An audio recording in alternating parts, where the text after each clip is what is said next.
വിശ്വപ്രസിദ്ധമായ ചെറുകോൽപ്പുഴ ഹിന്ദു മഹാപരിഷത്തിൻ്റെ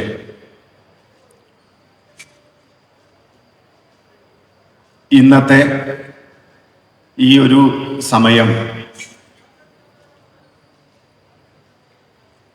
വേദിയിലും സദസ്സിലുമായി വന്നു ചേർന്നിരിക്കുന്ന എൻ്റെ കുടുംബാംഗങ്ങളായ ബന്ധുജനങ്ങളായ എല്ലാവർക്കും വളരെ പ്രേമപൂർണമായ നമസ്കാരം. സനാതന ധർമ്മവും മന്നത്ത് പത്മനാഭനും എന്നതാണ് നിശ്ചയിക്കപ്പെട്ട വിഷയം. സനാതനധർമ്മം എന്നുള്ള വാക്കും മന്നത്ത് പത്മനാഭൻ എന്നുള്ള ധീമാനെയും കുറിച്ച് കേരള ജനത നല്ലപോലെ മനസ്സിലാക്കിയ രണ്ട് നാമങ്ങളാണ്. വിശേഷിച്ച് മന്നത്ത് പത്മനാഭനെ പരിചയപ്പെടുത്തേണ്ട കാര്യവുമില്ല. പക്ഷേ ഇന്നത്തെ വർത്തമാന അന്തരീക്ഷത്തിൽ ഈ ധർമ്മത്തിൻ്റെ ശ്രേഷ്ഠതയ്ക്ക് വേണ്ടി, നിലനിൽപ്പിനു വേണ്ടി മന്നത്താചാര്യൻ ചെയ്ത പ്രവൃത്തികൾ നമ്മൾ എങ്ങനെ വർത്തമാനകാലത്തിൽ മനസ്സിലാക്കണം, എങ്ങനെയാണ് മന്നത്താചാര്യനെ നാം അറിയേണ്ടതും പഠിക്കേണ്ടതും, ഇതാണ് പറയാനുള്ള വിഷയത്തിൻ്റെ ഒരു രത്നച്ചുരുക്കം. 1 മണിക്കൂറും 15 മിനിറ്റും പറയണം, ഇതാണ് എൻ്റെ മനസ്സിലുള്ളത്. അപ്പൊ നിങ്ങൾ സമയം നോക്കി വിഷമിക്കണ്ട, ഫോൺ ചെവിയിൽ വെച്ച് എഴുന്നേറ്റും പോണ്ട, സമയത്തിന് ഞാൻ നിർത്തിക്കൊള്ളാം. സനാതനധർമ്മം പേരുപോലെ തന്നെ നാശരഹിതമായ ജീവിത മൂല്യങ്ങൾ എന്നർത്ഥം. ഈ ലോകത്ത് ഏതൊക്കെ ജീവിത മൂല്യങ്ങൾ നിലനിന്നാലാണോ ഈ ലോകം സുന്ദരമായി സമാധാനത്തോടെ നിലനിൽക്കുക, അത്തരം ജീവിത മൂല്യങ്ങളെ പറയുന്ന പേരാണ് ധർമ്മം എന്നുള്ളത്. ആ ധർമ്മം സനാതനമാണ്, നാശരഹിതമാണ്. ആ ധർമ്മത്തെ നശിപ്പിക്കാൻ ആര് തുനിഞ്ഞിറങ്ങിയാലും ചെറിയ ചെറിയ വിജയത്തിൻ്റെ ലാഞ്ചനകളൊക്കെ അവർക്ക് ലഭ്യമാണെങ്കിലും ഒരിക്കലും ഈ ധർമ്മത്തെ നശിപ്പിക്കാൻ സാധ്യമല്ല. അതുകൊണ്ട് തന്നെ ഈ ഭാരത രാഷ്ട്രത്തിൻ്റെ ആത്മാവ്, ചൈതന്യം, സ്വത്വഭാവം എന്ന നിലയിലാണ് സനാതനധർമ്മത്തെ നാം മനസ്സിലാക്കുന്നത്. നമ്മുടെ നാട്ടിൽ ജീവിച്ചിരുന്ന മഹാപുരുഷന്മാരെല്ലാം, പണ്ഡിതന്മാരും ദാർശനികന്മാരും തുടങ്ങി കവികളും കലാകാരന്മാരും തുടങ്ങി സർവരും ഒരുപോലെ അംഗീകരിച്ച സത്യമാണ്, സനാതനധർമ്മമാണ് ഈ ഭാരതം എന്ന് പറയുന്ന രാഷ്ട്രത്തിൻ്റെ ആത്മാവ്. മഹർഷി അരവിന്ദനാകട്ടെ, ആനി ബസന്റ് ആകട്ടെ, വയലാറാകട്ടെ, പി ഭാസ്കരനാകട്ടെ, മഹർഷി അരവിന്ദനോടൊപ്പം പ്രവർത്തിച്ച ധീമാന്മാർ, ധീരന്മാർ നിരവധി പേരാകട്ടെ, ആരൊക്കെ നമ്മൾ എടുത്തു നോക്കിയാലും അവരെല്ലാം ഈ നാടിൻ്റെ അസ്മിത, അസ്തിത്വം ഈ സനാതനധർമ്മമാണ്, ഹിന്ദു ധർമ്മമാണ് എന്ന് പറഞ്ഞവരാണ്. ഈ ധർമ്മം ത്രികാലങ്ങളിലും മറ്റൊന്നിനാലും ബാധിക്കാത്ത തരത്തിൽ നിലനിന്നു പോകുന്നതിൻ്റെ അടിസ്ഥാനപരമായൊരു കാരണം, ഈ ധർമ്മത്തിന് എവിടെയെങ്കിലും ഒരു ഗ്ലാനി സംഭവിച്ചാൽ, ഒരു താഴ്ച സംഭവിച്ചാൽ, നമ്മളൊക്കെ നിലനിർത്തിക്കൊണ്ടുപോകണമെന്ന് ആഗ്രഹിക്കുന്ന ജീവിത മൂല്യങ്ങൾക്ക് എവിടെയെങ്കിലും ഒരു ശോഷണം സംഭവിച്ചാൽ ഉടനെ തന്നെ ആ പ്രശ്നത്തെ പരിഹരിച്ച് അതിനെ ശരിയായ വിധത്തിൽ നിലനിർത്തുവാനുള്ള മഹാവിഭൂതികൾ ഇവിടെ ജനിക്കും. ആ വിഭൂതികൾ സന്യാസിമാരാകാം, ഋഷിമാരാകാം, കലാകാരന്മാരാകാം, വിപ്ലവകാരികളാകാം, സർവ്വസാധാരണക്കാരനായ വ്യക്തിത്വമാകാം. ഏതെങ്കിലുമൊക്കെ ഒരു രൂപത്തിൽ ആ അവതാരമുണ്ടാകും. ഈ ഒരു ചിരന്തന സത്യമാണ് ഭഗവത്ഗീതയിലെ 4-ാം അധ്യായത്തിൽ 7, 8, 2 ശ്ലോകങ്ങളിലൂടെ ഭഗവാൻ കൃഷ്ണൻ പറയുന്നത്. എന്തിനാണ് ഈ മഹത്തുക്കളൊക്കെ ജനിക്കുന്നത്? എന്തിനാണ് മഹാപുരുഷന്മാരുടെ അവതാരമുണ്ടാകുന്നത്? അവരെന്താണ് വന്നു കഴിഞ്ഞാൽ ചെയ്യാൻ പോകുന്നത്? ഭഗവാൻ പറയുകയാണ്, ആദ്യത്തെ 4 വരി 7-ാമത്തെ ശ്ലോകം കൊണ്ട് പറയുകയാണ്, യഥാ യഥാഹി ധർമ്മസ്യ ഗ്ലാനിർഭവതി ഭാരത അഭ്യുത്ഥാനം അധർമ്മസ്യ തദാത്മാനം സൃജാമ്യഹം. പറയാനുള്ള കാര്യം സുവ്യക്തമായി പറയുക എന്നത് ശ്രീകൃഷ്ണ മതമാണ്. ഒരു വളച്ചുകെട്ടലുമില്ലാതെ ഭഗവാൻ പറഞ്ഞു, ധർമ്മം നശിക്കുകയും അധർമ്മം മേലോട്ട് ഉയരുകയും ചെയ്യുന്ന സമയത്ത് ആ അധർമ്മത്തെ ഇല്ലായ്മ ചെയ്യാൻ, ധർമ്മത്തെ സ്ഥാപിക്കുവാൻ വേണ്ടി എല്ലാ യുഗങ്ങളിലും ഞാൻ അവതരിക്കും. അവതരിച്ചിട്ട് എന്ത് ചെയ്യാൻ പോകുന്നു? എന്തിനാണ് അവതരിക്കുന്നത്? അത് അടുത്ത ശ്ലോകം കൊണ്ട് പറഞ്ഞു, പരിത്രാണായ സാധൂനാം വിനാശായ ച ദുഷ്കൃതാം ധർമ്മ സംസ്ഥാപനാർത്ഥായ സംഭവാമി യുഗേ യുഗേ. എന്താണ് ചെയ്യാൻ പോകുന്നത്? ചെയ്യാൻ പോകുന്നത് ദുഷ്ടശക്തികളായി ആരൊക്കെയാണോ ഈ ധർമ്മത്തെ നശിപ്പിക്കുവാൻ പോകുന്നത്, അത്തരക്കാരെ ഉന്മൂലനം ചെയ്തും സാധുജനങ്ങളെ, സജ്ജനങ്ങളെ സംരക്ഷിച്ചും വേണ്ടാത്തതിനെ വേരോടുകൂടി പറിച്ചു മാറ്റിയും വേണ്ടതിന് മണ്ണും വെള്ളവും വളവും കൊടുത്ത് അതിനെ പരിപോഷിപ്പിക്കാൻ വേണ്ടി ഞാൻ ഓരോ കാലത്തും ഇവിടെ ജനിക്കും. ഭഗവാന് ചെയ്യാനുള്ള 2 പ്രവൃത്തിയാണ്. ഒരു തോട്ടക്കാരൻ എങ്ങനെയാണോ തൻ്റെ പൂന്തോട്ടം സംരക്ഷിക്കുന്നത്, ആ തോട്ടക്കാരന് ചെയ്യാൻ 2 പ്രവൃത്തിയേയുള്ളൂ. ഒന്ന്, ആ മനോഹരമായ പൂന്തോട്ടത്തിലെ ഓരോ ചെടികൾക്കും അവയുടെ ജന്മസാഫല്യം എന്താണോ ആ സാഫല്യത്തിന് സഹായിക്കുക. എന്തൊക്കെ വേണം? മണ്ണ് വേണം, വെള്ളം വേണം, വളം വേണം. പ്രാഥമികമായതെല്ലാം കൊടുത്ത് ആ ചെടികളെ ജീവിത ലക്ഷ്യം നേടുവാനായി സഹായിക്കുക, അതിനുള്ള അന്തരീക്ഷമൊരുക്കുക. പോരാ, ആ ചെടി തൻ്റെ ജീവിതത്തിൻ്റെ സാഫല്യത്തിന് വേണ്ടി യാത്ര ചെയ്യുന്ന സമയത്ത് പലതരത്തിലുള്ള വെല്ലുവിളികൾ നേരിടും. ചിലപ്പോൾ പുഴുക്കുത്തേറ്റ് നശിക്കാനുള്ള സാധ്യതയുണ്ട്. ചിലപ്പോൾ ആ ചെടിയുടെ വളർച്ചയെ കാര്യമായി ബാധിക്കുന്ന ചില കളകളൊക്കെ അതിൻ്റെ ഇടയിൽ വളർന്നു വരും. അപ്പോൾ ആ പുഴുക്കുത്തുകൾ നശിക്കാതിരിക്കാനും അതിൻ്റെ ഇടയിലുള്ള ആ കളകളിലെ ദുഷ്ടശക്തികൾ, ആ ദുഷ്ടശക്തികളെ വേരോടെ പിഴുതു കളയാനും ഭഗവാൻ അവതരിക്കുന്നത് പോലെ തോട്ടക്കാരനും 2 പ്രവൃത്തി തന്നെ. ആ പ്രവൃത്തി സംരക്ഷിക്കുക, വേണ്ടാത്തതിനെ പറിച്ചു മാറ്റുക, വേണ്ടതിനെ നിലനിർത്തുക. സത്യത്തിൽ ഇതല്ലേ ഒരച്ഛനും അമ്മയ്ക്കും ചെയ്യാനുള്ളൂ. കുഞ്ഞുങ്ങളെ അവരുടെ ജീവിത ലക്ഷ്യം നേടുവാൻ വേണ്ടി അവർക്ക് എന്തൊക്കെയാണോ പ്രാഥമികമായി ആവശ്യമുള്ളത് അതെല്ലാം കൊടുക്കുക. പോരാ, ഈ കുഞ്ഞുങ്ങൾ ഈ സമൂഹത്തിലല്ലേ ജീവിക്കുന്നത്. ഈ സമൂഹത്തിൽ ജീവിക്കുമ്പോൾ അവരെ പലതും പ്രലോഭിപ്പിക്കും. ആകർഷകമായ പലതിൻ്റെ പിന്നാലെയും അവർ സ്വാഭാവികമായും അതിൻ്റെ പിന്നാലെ അവർ പോകും. കണ്ണഞ്ചിപ്പിക്കുന്ന, സന്തോഷം തരുന്ന, ഇന്ദ്രിയങ്ങൾക്ക് സുഖം തരുന്ന സർവ്വതും കൺമുമ്പിലൂടെ ഒരു മായാപ്രപഞ്ചം കാണിച്ചു പോകുമ്പോൾ സ്വാഭാവികമായി കുഞ്ഞുങ്ങൾ അതിൻ്റെ പിന്നാലെ പോകാനുള്ള സാധ്യതയുണ്ട്. ഇത് മനസ്സിലാക്കി ആ കുഞ്ഞായിരിക്കുന്ന സമയത്ത് പുഴുക്കുത്തേറ്റ് ഒരു പൂമൊട്ട് നശിക്കാതിരിക്കാൻ ആ കുഞ്ഞുങ്ങളെ ബാധിക്കുന്ന മാറാവ്യാധികളെ കണ്ടെത്തും. എന്നിട്ടോ വേരോടുകൂടി പിഴുതുകളയും. എന്തൊക്കെയായിരിക്കും എൻ്റെ കുഞ്ഞിൻ്റെ വളർച്ചയിൽ അവനെ സ്വാധീനിക്കാൻ സാധ്യതയുള്ള ഈ കളകൾ?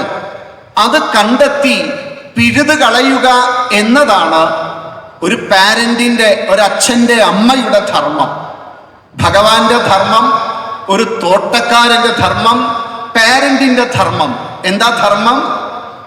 എന്താണോ ജീവിത ലക്ഷ്യത്തിന്, സാധാരണ ജീവിതത്തെ നിലനിർത്തുവാനുള്ള ധർമ്മവ്യവസ്ഥയ്ക്ക് ആവശ്യം, അത് ചെയ്യുക. ഇത് തന്നെയാണ് സനാതന ധർമ്മത്തെ സംബന്ധിച്ചും ഇത് തന്നെയാണ് അവതാര വരിഷ്ഠന്മാർ ചെയ്യുന്നതും. വ്യത്യസ്ത മാർഗങ്ങളിലൂടെ, വ്യത്യസ്ത രീതികളിലൂടെ, വ്യത്യസ്തമായ ജീവിത പദ്ധതികളിലൂടെ സനാതനമായ ആശയത്തെ അവർ നിലനിർത്തും. അതിന് വൈവിധ്യമുണ്ടായിരിക്കും, ഏകീകൃത സ്വഭാവം ഉണ്ടാവില്ല.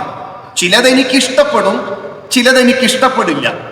ചിലത് എൻ്റെ ബുദ്ധിക്ക് മനസ്സിലാകുന്നതായിരിക്കും, ചിലതെൻ്റെ ബുദ്ധിക്ക് മനസ്സിലാകുന്നതല്ല. പക്ഷേ ഉദ്ദേശശുദ്ധി വ്യക്തമാണ്, ധർമ്മ സംസ്ഥാപനമാണ്. ഇതാണ് ശ്രീരാമചന്ദ്രൻ ചെയ്തത്.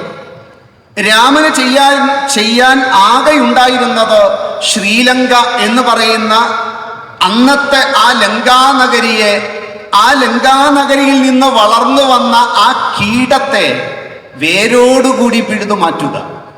എന്താ അദ്ദേഹം ചെയ്തത്? സനാതനമായ മൂല്യങ്ങളെ നശിപ്പിക്കാൻ ശ്രമിച്ചു. രാവണൻ ചെയ്ത പ്രവൃത്തി ഒന്നേ ഒന്ന് മാത്രമാണ്. സനാതനമായ മൂല്യങ്ങൾ എന്തൊക്കെയായിരുന്നോ അതിനെ നശിപ്പിക്കാൻ ശ്രമിച്ചു. ലങ്കയിൽ നിന്ന് അതിർത്തി കടന്ന് ഈ ഭാരതഖണ്ഡത്തിൽ വന്ന് ഭാരത രാഷ്ട്രത്തെ നിലനിർത്തിയിരുന്ന വിജ്ഞാന സ്രോതസ്സുകളായ ഋഷിമാരെ കൊന്നൊടുക്കാൻ ശ്രമിച്ചു.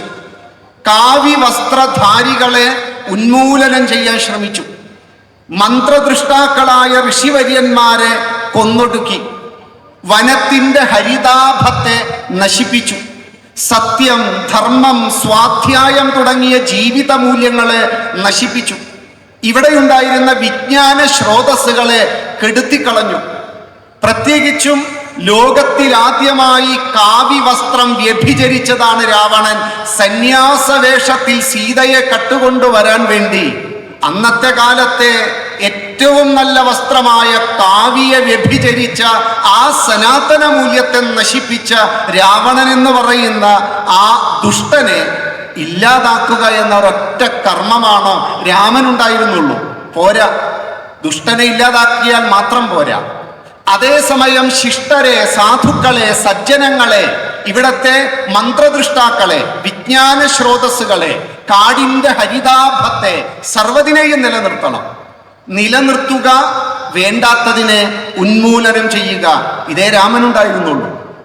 പക്ഷെ രാമന് കുറച്ചും കൂടി സുഖമായിരുന്നു.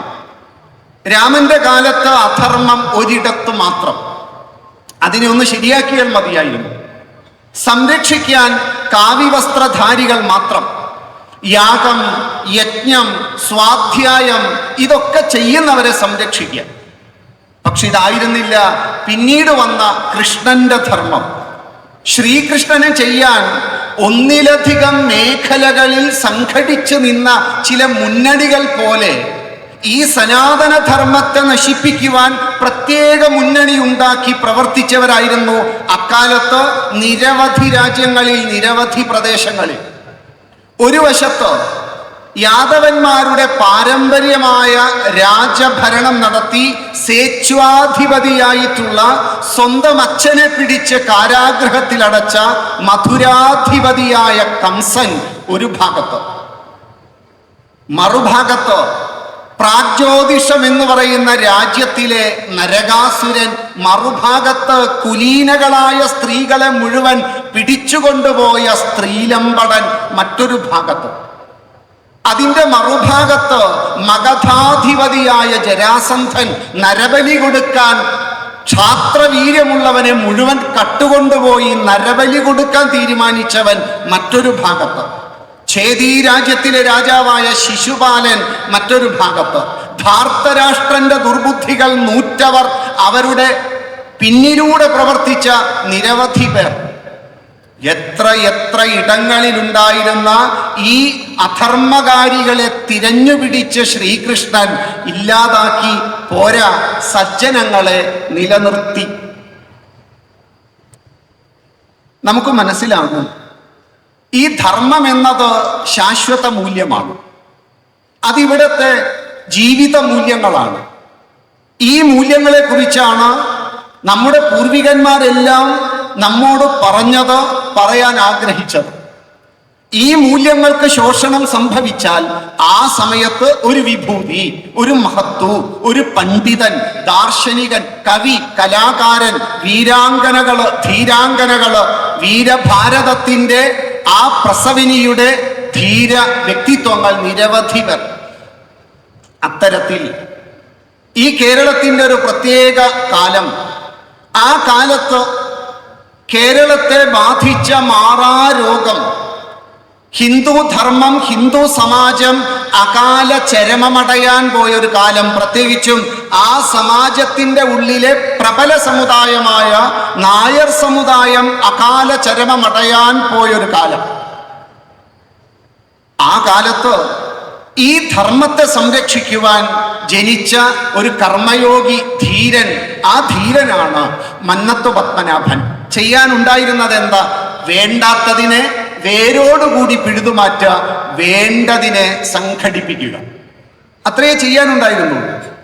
ആ ചെയ്യാനുണ്ടായത് കുശാഗ്രബുദ്ധിയോടെ, ജന്മസിദ്ധമായ സാമർഥ്യത്തോടെ, ഏതിനെയും നേരിട്ട് പോയി വിജയിക്കാനുള്ള ആ ആക്രാമിക സ്വഭാവത്തോടെ, ആത്മവിശ്വാസത്തിന്റെ അങ്ങേയറ്റം നിന്ന് ഏതൊന്നും മനസ്സിൽ ചിത്രമായി ഉണ്ടായോ ആ ചിത്രത്തെ നേടിയെടുക്കുന്ന ആ മഹാനുഭാവൻ, അതാണ് ഭാരത കേസരി മന്നത്തു പത്മനാഭൻ.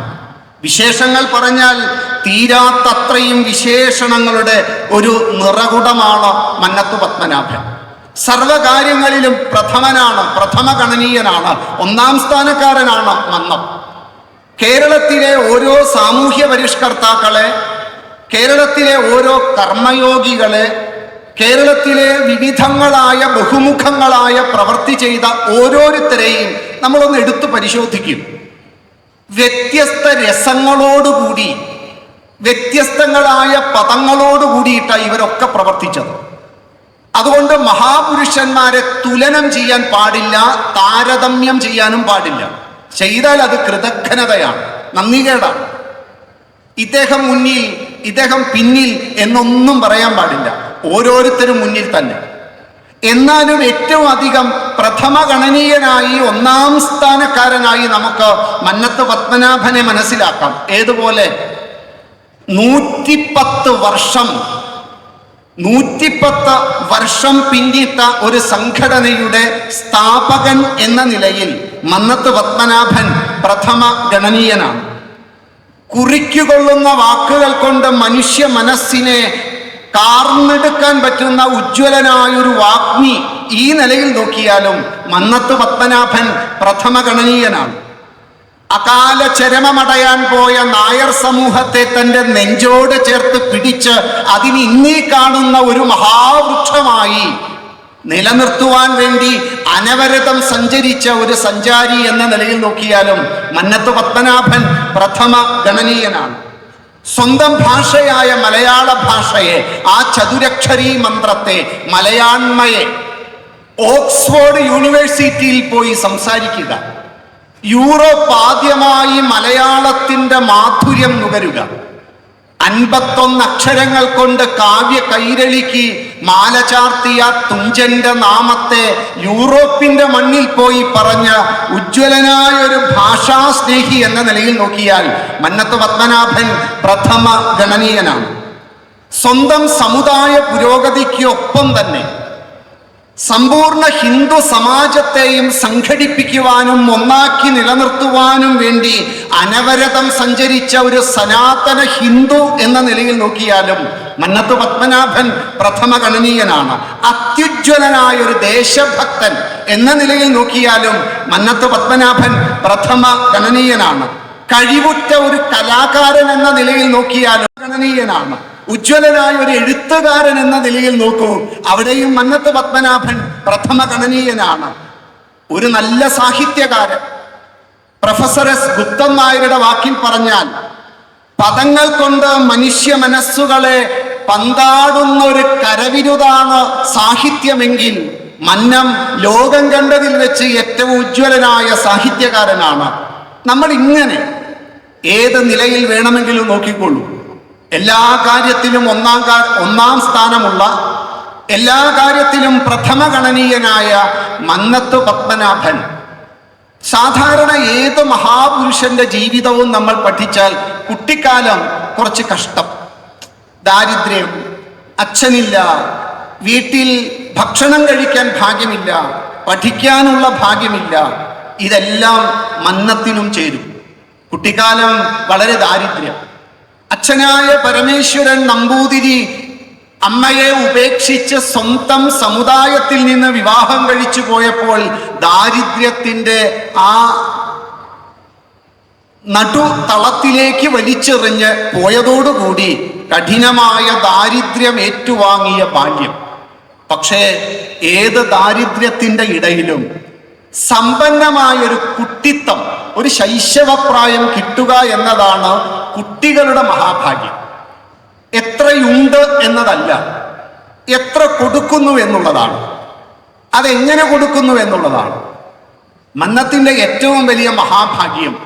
മന്നത്തിൻ്റെ അമ്മൂമ്മയാണ്, അമ്മയാണ്. തറവാട്ടിൽ ആദ്യമായി ജനിച്ച ആ ആൺകുഞ്ഞിനെ കണ്ണിലെ കൃഷ്ണമണി പോലെ എന്നൊക്കെ നമ്മൾ പറയില്ലേ, അതുപോലെ സംരക്ഷിച്ചു. ഒരു പരമ്പരാഗത ഹിന്ദു തറവാട്ടിൽ ജനിക്കുക. എന്താ ഈ പരമ്പരാഗത ഹിന്ദു തറവാടിന്റെ സങ്കല്പം? എന്താ? സൂര്യനോട് ഒപ്പം ഉണരുക, സൂര്യൻ വരുന്നതിന് മുൻപേ ഉണരുക. ഇതാണ് പരമ്പരാഗത ഹിന്ദു തറവാടിന്റെ ലക്ഷണം. പ്രകൃതിയെ കോവിലായി കണ്ട് പ്രകൃതിയിലെ സർവ്വതിലും ദേവത്വം ദർശിക്കുക, ഇതാണ് സനാതനമായ പാരമ്പര്യമുള്ള ഒരു ഹിന്ദു തറവാടിന്റെ ലക്ഷണം. മാത്രമല്ല, സൂര്യനോടൊപ്പം ഉണർന്ന് ദേഹശുദ്ധി വരുത്തി സന്ധ്യാനാമ സങ്കീർത്തനങ്ങൾ ചെയ്യുക എന്നതാണ് പരമ്പരാഗതമായ ഒരു ഹിന്ദു ഗൃഹത്തിന്റെ സങ്കല്പം. അമ്മ രാവിലെ കുളിപ്പിച്ച് അമ്മ തൊടുവിപ്പിക്കുന്ന ഭസ്മക്കുറിയുമായി. ഇന്നത്തെ കുഞ്ഞുങ്ങൾക്ക് ഭസ്മം ധരിക്കാൻ ഭാഗ്യമില്ല. അമ്മ കൊടുത്ത ഈ ഭസ്മക്കുറി, അമ്മ കൊടുത്ത കഞ്ഞിയും കുടിച്ച് കൊച്ചു പപ്പു വിദ്യാലയത്തിൽ പോയിരുന്ന കുട്ടിക്കാലത്തെ നല്ലപോലെ നാം മനസ്സിലാക്കുമ്പോഴാണ് ഈ മഹാപുരുഷന്മാരുടെ ജന്മങ്ങൾക്ക് കാരണം പിന്നിലുള്ള അദൃശ്യകരം അമ്മ എന്ന രണ്ടക്ഷരമാണ്. വേണമെങ്കിൽ ഈ അമ്മയ്ക്ക് അച്ഛൻ ഉപേക്ഷിച്ചു പോയ കഥകളൊക്കെ പറഞ്ഞ് ഈ കുഞ്ഞിനോട് പലതും പറയാം, അച്ഛനെ കുറ്റം പറയാം, ഇല്ലായ്മകൾ പർവ്വതീകരിച്ചു പറയാം. പക്ഷേ അമ്മയായ പാർവതി ഉള്ളത് എങ്ങനെ ഏറ്റവും ഭംഗിയാക്കാം, തൻ്റെ കുഞ്ഞിൻ്റെ ഭാവനാലോകത്തിൽ എങ്ങനെ ഭഗവാനെ ഇരുത്താം. അതുകൊണ്ട് നാമസങ്കീർത്തനങ്ങളും ധ്യാനവും ജപവും പൂജയും ക്ഷേത്ര ദർശനവും ഒക്കെ ഈ കുഞ്ഞിനെ പഠിപ്പിക്കുന്നു. സ്വാഭാവികമായും അമ്മ വിചാരിച്ചതിലും നല്ല മിടുക്കൻ. ദാരിദ്ര്യമുണ്ട്, പഠിക്കാനുള്ള വിഷമം. അതുകൊണ്ട് 15ാമത്തെ വയസ്സിന്റെ ഇടയിൽ 2 പ്രാവശ്യം പഠനം മുടങ്ങി. 2 പ്രാവശ്യം. പക്ഷെ പഠിക്കാൻ മിടുക്കൻ. പഠനം മുടങ്ങിയെങ്കിലും വീട്ടിലേക്ക് ആവശ്യമുള്ള പണം സമാഹരിക്കാൻ തൊട്ടടുത്തുള്ള ക്ഷേത്രത്തിൽ പോയി മാല കെട്ടിക്കൊടുക്കുക, ക്ഷേത്രത്തിലേക്ക് ആവശ്യമുള്ള പൂജാ സാമഗ്രികൾ കണ്ടെത്തി കൊടുക്കുക. അതോടൊപ്പം അന്നത്തെ കാലത്ത് ഉണ്ടായിരുന്ന മാസികകളും വാരികകളും പുസ്തകങ്ങളും എല്ലാം ചിതലരിക്കുന്നത് പോലെ വായിക്കുക, പഠിക്കുക. നമുക്ക് വേണമെങ്കിൽ നമ്മുടെ ഇല്ലായ്മകളെ കുറിച്ച് പറയാം. പക്ഷേ അതിനെ ഒരു അവസരമാക്കിയെടുത്ത് അസാധ്യമാണ് എന്ന് പറയുന്നതിലൊരു സാധ്യത കണ്ടെത്താൻ പറ്റുന്ന ആ ധീരൻ തൻ്റെ ആ കാലം കൊണ്ട് ഒരു മന്നത്തെ കരുപിടിപ്പിക്കുകയായിരുന്നു. ഈ പപ്പുവിൽ നിന്ന് മന്നത്ത് പത്മനാഭനിലേക്കുള്ള ഒരു ട്രാൻസ്ഫോർമേഷൻ ഉണ്ട്. ഈ ട്രാൻസ്ഫോർമേഷൻ പരമ്പരാഗത ഹിന്ദു വീടുകളിൽ ഉണ്ടായിരുന്ന എന്തൊക്കെ മൂല്യങ്ങളായിരുന്നോ ആ മൂല്യങ്ങളാണ്. നമ്മുടെ കുഞ്ഞുങ്ങൾ എന്തുകൊണ്ടാണ് കുട്ടിക്കാലത്തുള്ള അതേ സ്വഭാവത്തോടു കൂടി മുന്നോട്ട് പോകുന്നേ? അതിന് കാരണം പരമ്പരാഗത മൂല്യങ്ങളെ സംരക്ഷിക്കുന്നതിൽ നമ്മളുടെ തറവാടുകൾ എന്ന് പറയുന്ന വീടുകൾ പോലും അന്യമാണ്. നമുക്ക് പുനഃസ്ഥാപിപ്പിക്കാൻ പറ്റിയാൽ പാർവതിമാർ പുനർജനിക്കും, മന്നത്ത് പത്മനാഭന്മാരും പുനർജനിക്കും. അത് പുനർജനിക്കണമെങ്കിൽ ഈ കഴിഞ്ഞുപോയ ജീവിത മൂല്യങ്ങളെ സംരക്ഷിക്കാൻ പറ്റുന്ന ഒരമ്മയും അച്ഛനും വേണം. അത് സംഭവിച്ചതുകൊണ്ട് ഈ കുഞ്ഞ് തൻ്റെ ഭാവിക്ക് എന്തൊക്കെ വേണോ അതെല്ലാം സ്വരൂപിച്ചു. വീണ്ടും പഠിക്കാൻ പോയി, അധ്യാപക വൃത്തിക്ക് വേണ്ടിയിട്ടുള്ള യോഗ്യത നേടി. അധ്യാപകനിൽ നിന്ന് അത് ഉപേക്ഷിച്ച് നിയമബിരുദം പഠിച്ച് വക്കീലായി. നല്ല വക്കീൽ, ലോകം കണ്ടതിൽ വെച്ച് ഏറ്റവും മിടുക്കൻ. തൻ്റെ കുശാഗ്രമായ ബുദ്ധിയും സാമർഥ്യവും കൊണ്ട് അറിയപ്പെടുന്ന വക്കീൽ. അധ്യാപകനായി ജോലി ചെയ്ത കാലത്ത് ഉണ്ടായിരുന്ന വരുമാനത്തിനേക്കാളും ഏറെ സമ്പാദിക്കാൻ പറ്റി. ഇതൊക്കെ ചെയ്യുമ്പോഴും, ആളുകൾ തന്നെ അംഗീകരിക്കുമ്പോഴും, തനിക്കിരിക്കാൻ ഒരു കസേര കിട്ടുമ്പോഴും ഉള്ളിൻ്റെ ഉള്ളിൽ ഒരു അസ്വസ്ഥതയുണ്ട്. ഈ ചെയ്യുന്ന പ്രസിദ്ധിയും ഈ കിട്ടുന്ന പണവും പ്രതാപവും എല്ലാം ഇതൊന്നുമല്ല എൻ്റെ ജീവിത ലക്ഷ്യമെന്ന് ഉള്ളിലിരുന്ന് ഒരാൾ പറയണം. ഇതൊന്നുമല്ല എനിക്ക് സന്തോഷം. പിന്നെന്താണ്? ഇതാണ് മന്നത്താചാര്യനും നമ്മളും തമ്മിലുള്ള വ്യത്യാസം. എവിടെയെങ്കിലും ഒരിടത്ത് ഇരുന്നാൽ അതാണ് ജീവിതം, അല്ലെങ്കിൽ ആ ദുര്യോഗത്തെ പറ്റി ചിന്തിച്ച് ചിന്തിച്ച് ചിന്തിച്ച് ജീവിതം നമ്മളങ്ങ് തീർത്ത് കളയുമ്പോൾ, കിട്ടുന്ന ഒന്നിലുള്ള സന്തോഷത്തിൽ അങ്ങ് അഭിരമിച്ച് ജീവിതത്തെ അങ്ങ് നമ്മൾ നശിപ്പിക്കുമ്പോൾ, ഈ പ്രതാപങ്ങളും പേരും പ്രശസ്തിയും ഇതൊക്കെ ലഭിക്കുമ്പോഴും എൻ്റെ ജീവിത ലക്ഷ്യത്തെ കണ്ടെത്താനും അതിനുവേണ്ടി തന്നെ തയ്യാറാക്കാനും വേണ്ടിയിട്ടുള്ള ഒരു പരിശ്രമം ഇവിടെ ഉണ്ട്. ആ പരിശ്രമം കൊണ്ട് അദ്ദേഹത്തിന് മനസ്സിലായി, സമാജ സേവനമാണ്, സാമാജിക പ്രവർത്തനമാണ് എനിക്ക് ചെയ്യാനുള്ള പ്രവൃത്തി. അതാണ് എൻ്റെ സ്വഭാവം. അതുകൊണ്ട് തന്നെ ഈ ജോലിയെല്ലാം ഉപേക്ഷിച്ച് തനിക്ക് എന്തെങ്കിലും ചെയ്യണമെങ്കിൽ ഈ സമൂഹത്തെ സേവിക്കണം. ഏത് സമൂഹത്തെ? ഹിന്ദു സമൂഹത്തെ. പക്ഷെ ഹിന്ദു സമൂഹത്തിന്റെ ഉള്ളിലുള്ള പ്രബല വിഭാഗമായ നായർ സമൂഹം, താൻ ജനിച്ച സമുദായം വല്ലാത്ത കഷ്ടത്തിൽ. അതുകൊണ്ട് തൻ്റെ സമുദായത്തിന് വേണ്ടി എന്തെങ്കിലും ചെയ്യണം. പ്രത്യേകിച്ചും ആ സമുദായത്തിൽ ജീവിക്കുന്ന എൻ്റെ അമ്മയെ പോലെയുള്ള സ്ത്രീകൾ, ദുഃഖിതരായ സ്ത്രീകൾ നിരവധി പേർ. ആ സ്ത്രീകളുടെ ഉന്നമനത്തിന് എന്തെങ്കിലും ചെയ്യണം. ഇതായിരുന്നു മന്നം കണ്ടെത്തിയ തൻ്റെ ജീവിത ലക്ഷ്യം. ആ ലക്ഷ്യത്തിന് വേണ്ടി മന്നം പ്രവർത്തിക്കാൻ തുടങ്ങുകയാണ്. വെറുതെ അങ്ങ് പ്രവർത്തിക്കുകയല്ല. ഏറ്റെടുത്ത കാര്യത്തെ സസൂക്ഷ്മം നിരീക്ഷിച്ചു പഠിച്ചു. ഏത് സമൂഹത്തെയാണ് ഞാൻ സംഘടിപ്പിക്കാൻ പോകുന്നത്? നായർ സമൂഹത്തെയാണ് സംഘടിപ്പിക്കാൻ പോകുന്നത്. ഇന്ന് എന്താണ് അവസ്ഥ?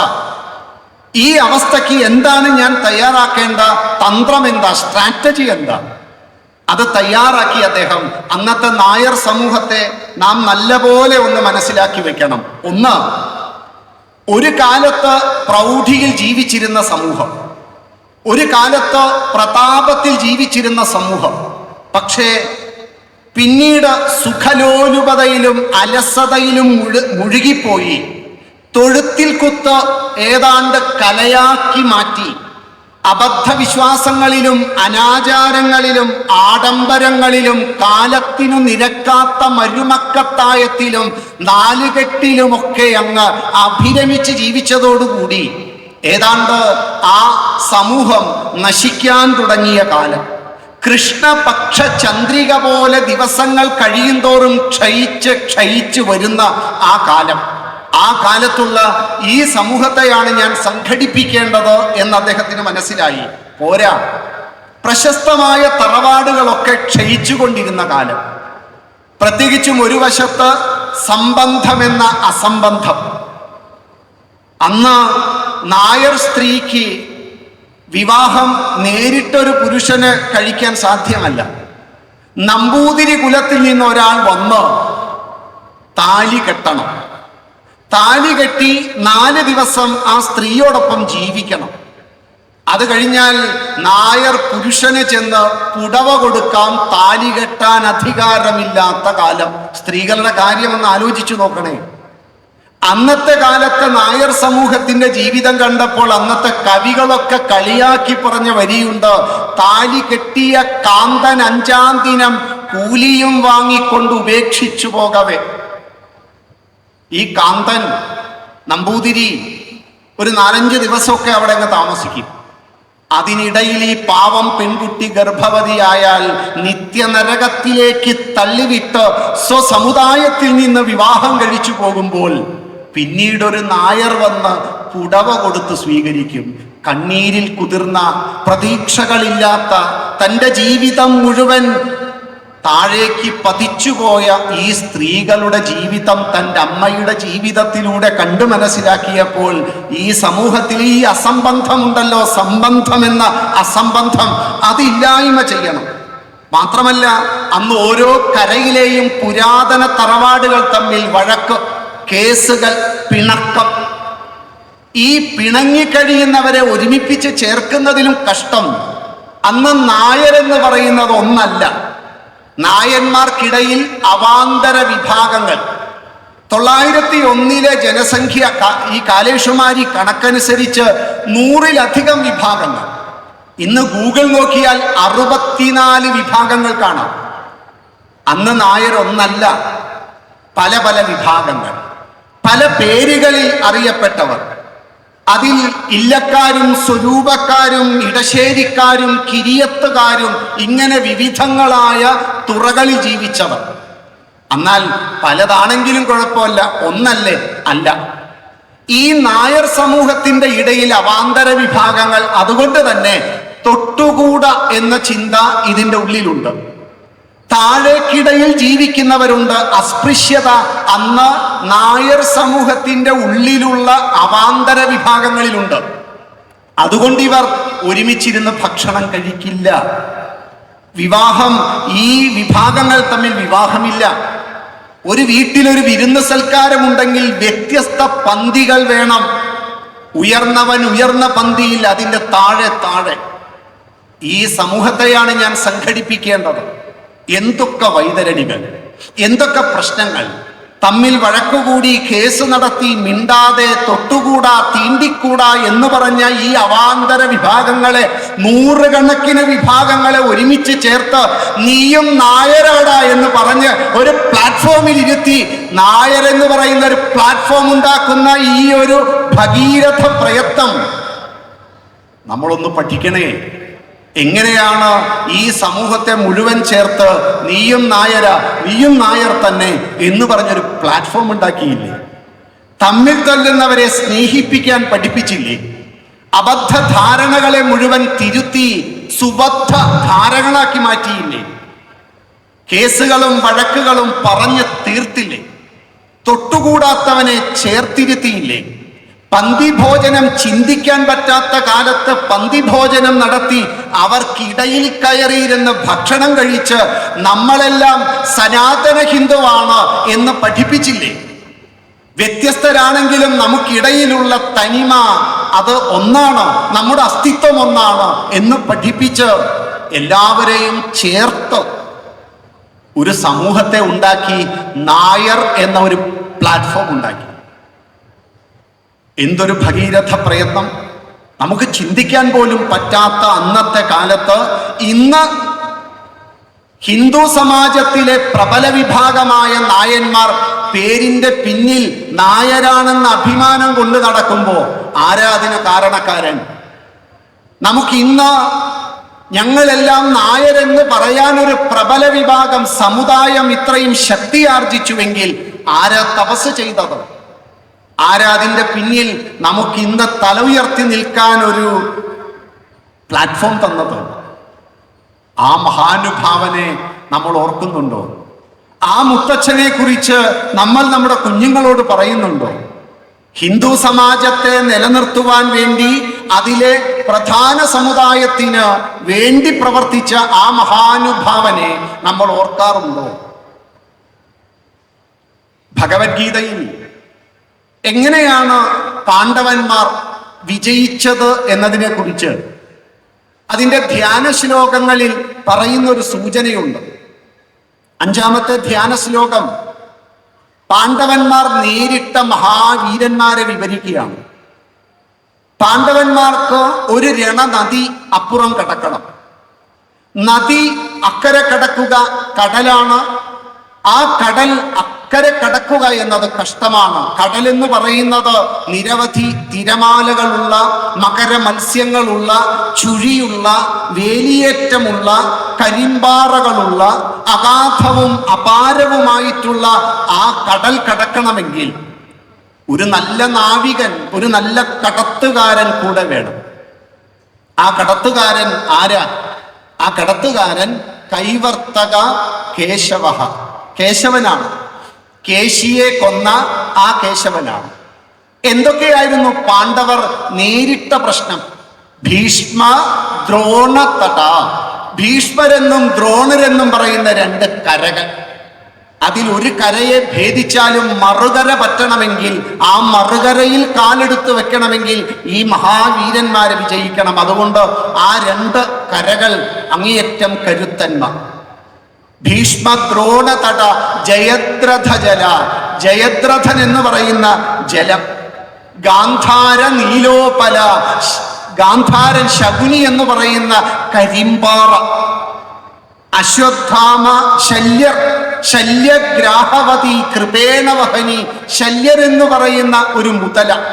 കൃപരെന്ന് പറയുന്ന ഒഴുക്ക്. കർണേന വേലാകുല. കർണൻ എന്ന് പറയുന്ന ഒരു വേലിയേറ്റം. പിന്നെയോ അശ്വത്ഥാമ വികർണ ഘോരമകര. അശ്വത്ഥാമാവ് വികർണൻ എന്ന ഘോര മകര മത്സ്യം. അത് കഴിഞ്ഞാൽ ദുര്യോധനാവർത്തിനി. ദുര്യോധനൻ എന്ന് പറയുന്ന ചുഴി. ഇതൊക്കെ എങ്ങനെ മറുകര കടന്നു? കൈവർത്തക കേശവ. കടത്തുകാരനായി ശ്രീകൃഷ്ണൻ ഉള്ളതുകൊണ്ട് നൗ ആർക്ക് അധീനത്തിലാണോ അവൻ നാവികൻ. അങ്ങനെയുള്ള നാവികനായി ആർ കൂടെയുണ്ടോ അതുകൊണ്ട് വിജയിച്ചു.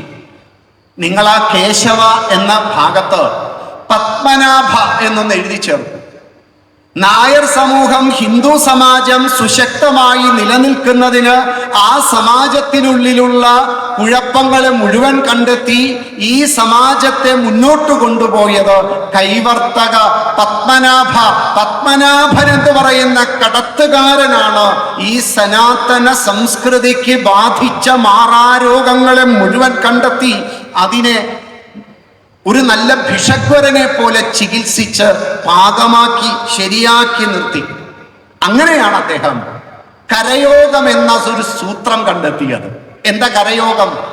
ഈ സനാതന സംസ്കൃതിക്ക് എവിടെയൊക്കെയാണോ പുഴുക്കുത്തുകൾ വന്നു ചേർന്നത് ആ പുഴുക്കുത്തുകളെ കണ്ടെത്തി ചികിത്സിക്കുന്ന കേന്ദ്രമാണ് കരയോഗം. കരയോഗത്തിലൂടെ ഒരു അഷ്ടബിന്ദുക്കൾ എഴുതി ഉണ്ടാക്കി. നായർ സമൂഹം സുശക്തമാകുക, നായർ സമൂഹം കരുത്തും ധീരതയുമുള്ളവരാകുക, നായർ സമൂഹം പണിയെടുത്ത് ജോലി ചെയ്ത് പണം സമ്പാദിക്കാൻ പ്രാപ്തരാകുക, നായർ സമൂഹം അനാചാരങ്ങളെ മാറ്റി ആചാരങ്ങളെ സ്ഥാപിപ്പിക്കുക, എല്ലാവരും തമ്മിലൊരു ബന്ധമുണ്ടാക്കുക.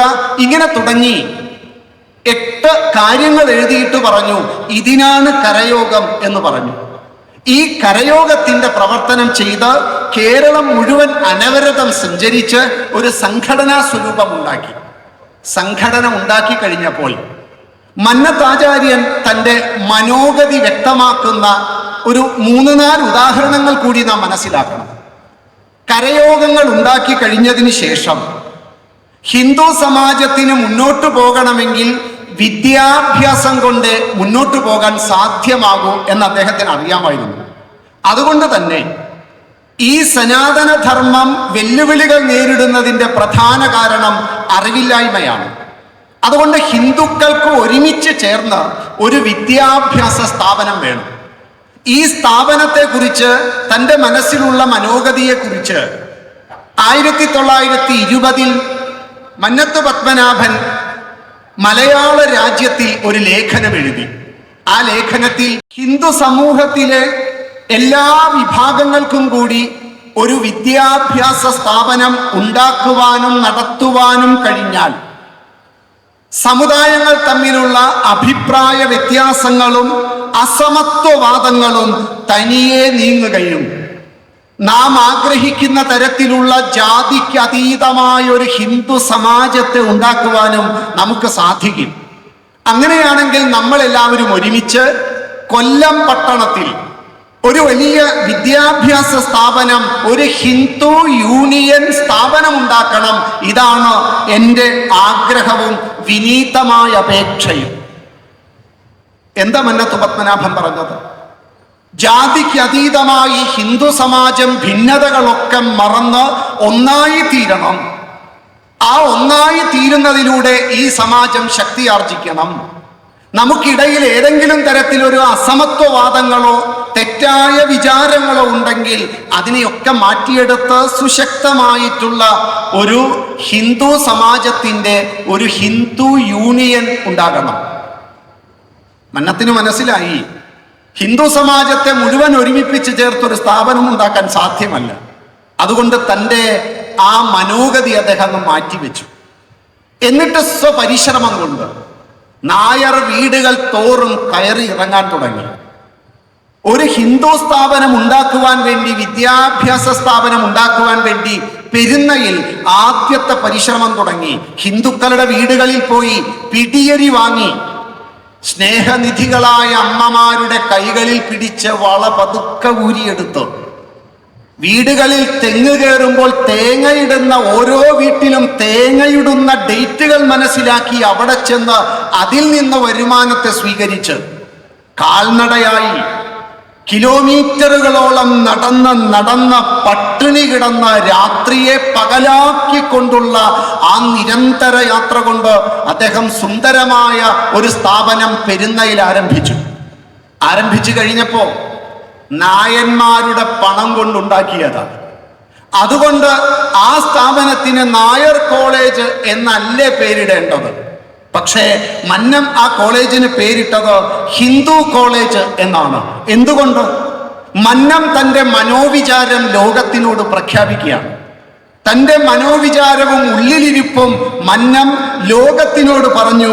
തൻ്റെ സമുദായത്തിൻ്റെ സംഘടനാ രൂപീകരണം, തൻ്റെ സമുദായത്തെ സംഘടിപ്പിക്കുന്ന അതേ സമയത്ത് ഹിന്ദു ധർമ്മത്തിൻ്റെ ശക്തിക്കും വികാസത്തിനും വേണ്ടിയിട്ടാണ് ഞാൻ പ്രവർത്തിക്കുന്നത് എന്ന ചിരന്തന സത്യം മന്നം ലോകത്തിനോട് പറഞ്ഞു. എന്തായിരുന്നു മന്നത്തിൻ്റെ ഉദ്ദേശം? മന്നത്തിൻ്റെ ഉദ്ദേശം, ഇന്ന് ഹിന്ദു സമൂഹത്തിലെ വിവിധ സമുദായ സംഘടനകൾ നിരവധിയുണ്ട്. എല്ലാ സാമുദായിക സംഘടനകളിൽപ്പെട്ടവരും മന്നത്തെ മാതൃകയാക്കേണ്ട നിരവധി മൂല്യങ്ങളുണ്ട്. അത്തരം മൂല്യങ്ങളിൽ ഒന്നാണ്, ഏതെങ്കിലും ഒരു സമുദായത്തിൽ മാത്രം തളച്ചിട്ട വ്യക്തിയായിരുന്നില്ല മന്നം. കൂടുതൽ സമയവും തൻ്റെ സമുദായത്തെ പരിഷ്കരിക്കാനും സംഘടിപ്പിക്കാനും പരിപോഷിപ്പിക്കുവാനും വേണ്ടി അദ്ദേഹം പ്രവർത്തിച്ചു. അത് സത്യവുമാണ്. പക്ഷെ അതേ സമയം ഹിന്ദു സമൂഹത്തിലെ സഹോദര സംഘടനകളെയും സമുദായങ്ങളെയും സംഘടിപ്പിക്കുവാൻ കൂടി അദ്ദേഹം മറന്നില്ല. അവർക്ക് വേണ്ടി അവരുടെ സഭയിൽ പോയി അവർക്ക് വേണ്ടി സംസാരിക്കും. അപ്പോൾ ഒരാൾ ചോദിച്ചു മന്നത്തിനോട്, എന്തിനാണ് അങ്ങ് ഈ ഹിന്ദു സമൂഹത്തിലെ എല്ലാ സമുദായങ്ങൾക്കും വേണ്ടി ഇങ്ങനെ പ്രവർത്തിക്കുന്നത്? ഹിന്ദു സമൂഹത്തിലെ സഹോദര സമുദായങ്ങളോട് അങ്ങ് എന്തിനാണ് ബന്ധം വെക്കുന്നത്? അതിന് മന്നം പറഞ്ഞൊരു ഉത്തരമുണ്ട്. ഈ ഉത്തരം ഹിന്ദു സമൂഹത്തിലെ ഓരോരുത്തരും ഈ സമുദായ സംഘടന പ്രവർത്തനം ചെയ്യുന്ന ഏറ്റവും താഴെ മുതൽ ഉയരത്തിൽ വരെ പ്രവർത്തിക്കുന്നവർ മന്നം പറഞ്ഞ വാക്കിനെ ഒരു മന്ത്രം പോലെ എന്നും ജപിക്കണം. മന്നം പറഞ്ഞു, നായർ സമുദായത്തിൻ്റെ ആരോഗ്യവും ക്ഷേമവും ഹിന്ദു സമൂഹത്തിൻ്റെ ആരോഗ്യത്തെയും ക്ഷേമത്തെയും ആശ്രയിച്ചാണ് ഇരിക്കുന്നത്. ഹിന്ദു സമൂഹമാകുന്ന ഒരു വലിയ വടവൃക്ഷത്തിൻ്റെ ഒരു ശാഖ മാത്രമാണ് നായർ സമൂഹം. ഹിന്ദു സമൂഹത്തിന് ഒരുമിച്ചല്ലാതെ ഏതെങ്കിലും ഒരു സമൂഹത്തിന് മാത്രമായി പുരോഗമിക്കാൻ സാധ്യമല്ല എന്ന സത്യം നിങ്ങൾ മനസ്സിലാക്കണമെന്നാണ് മന്നം പറഞ്ഞത്. ഒരു സമുദായത്തിന് മാത്രം എങ്ങനെ പുരോഗമിക്കാൻ പറ്റും? തൻ്റെ ശരീരത്തിലെ ഹിന്ദു സമാജമാകുന്ന ശരീരത്തിലെ ഒരു കൈ മാത്രം വികസിക്കുക, മറ്റൊരു കൈ ശോഷിച്ചിരിക്കുക. ആ അവസ്ഥയുടെ പേരെന്താണ്? ആരോഗ്യം എന്നാണോ അതോ ഏതോ രോഗം എന്നാണോ? മന്നം തന്റെ സാമുദായിക പ്രവർത്തനം ചെയ്തത് ഹിന്ദു സമാജത്തെ സംഘടിപ്പിക്കുക. അതിൽ എവിടെയാണോ ആവശ്യം ആ ആവശ്യത്തെ കണ്ടെത്തി പരിഹരിക്കുക. സത്യത്തിൽ ഇന്നത്തെ സാമുദായിക നേതാക്കന്മാർക്ക് വേണ്ട വീക്ഷണം ആരുടേതാണ്?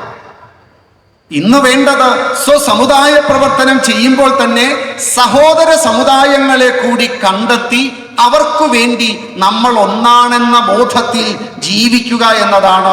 ഞാനൊരു സനാതന ഹിന്ദുവാണ്, ഹിന്ദുത്വമാണ് എൻ്റെ അടിസ്ഥാനം എന്ന് പറയാൻ മടി കാണിക്കാത്ത സാമുദായിക നേതാക്കന്മാരുണ്ടാകുക. ഇതിന് നല്ല ഉദാഹരണം പറഞ്ഞത് വിവേകാനന്ദ സ്വാമികളാണ്. വിവേകാനന്ദ സ്വാമി അമേരിക്കയിലെ ചിക്കാഗോയിലെ മതസമ്മേളനത്തിന് വേണ്ടി പോകുന്ന സമയത്ത് കപ്പലിലാണ് യാത്ര. കപ്പലിൽ സ്വാമിജി ഒരു പ്രത്യേക രൂപ വസ്ത്രങ്ങളാണ്, കാവ്യ വസ്ത്രമൊക്കെ ധരിച്ച് അങ്ങനെ ഇരുന്നപ്പോഴാണ് കപ്പലിൽ മദ്യപിച്ചുകൊണ്ടിരുന്ന സായിപ്പന്മാർ, അവർ സ്വാമിജിയുടെ ഈ രൂപമൊക്കെ കണ്ടപ്പോൾ കളിയാക്കിക്കൊണ്ടവർ സ്വാമിജിയെ കുറിച്ച് ഓരോന്നും പറയും. തന്നെ കളിയാക്കുന്നവന്റെ മുന്നിലേക്ക് സ്വാമിജി അത് ശ്രദ്ധിച്ചില്ല. അവർ പിന്നീട് ഭാരതത്തെ കളിയാക്കും, ഹിന്ദു സംസ്കാരത്തെ കളിയാക്കും. സ്വാമിജി അവരോട് പറഞ്ഞു, ഒറ്റയ്ക്കാണ് കേട്ടോ, ഒറ്റയ്ക്കാണ്, എന്റെ ഭാരതത്തെ നിങ്ങൾ കളിയാക്കരുത് എന്ന് പറഞ്ഞു. രണ്ടാമതും കളിയാക്കിയപ്പോൾ വീണ്ടും കാർക്കശ്യത്തോടെ പറഞ്ഞു, ഇനി എന്റെ ഭാരതത്തെ, എന്റെ സംസ്കാരത്തെ കളിയാക്കരുത്. വീണ്ടും കളിയാക്കിയപ്പോൾ സ്വാമിജി അതിലെ നേതാവാണെന്ന് തോന്നുന്ന ഒരുത്തന്റെ കോളറിൽ പിടിച്ച് പൊക്കി താഴെ ഒരു കുത്തുകുത്തിയിട്ട് പറഞ്ഞു, ഇനി കളിയാക്കിയാൽ എടുത്തെറിയും ഞാൻ ആ കടൽ തിരമാലകളിലേക്ക് എന്ന് പറഞ്ഞപ്പോൾ ഭയന്നു പോയ ഇവർ മിണ്ടാതിരുന്നു. സ്വാമിജി പിന്നീട് ഈ വിവരം തൻ്റെ ശിഷ്യന്മാരോട് പറഞ്ഞു.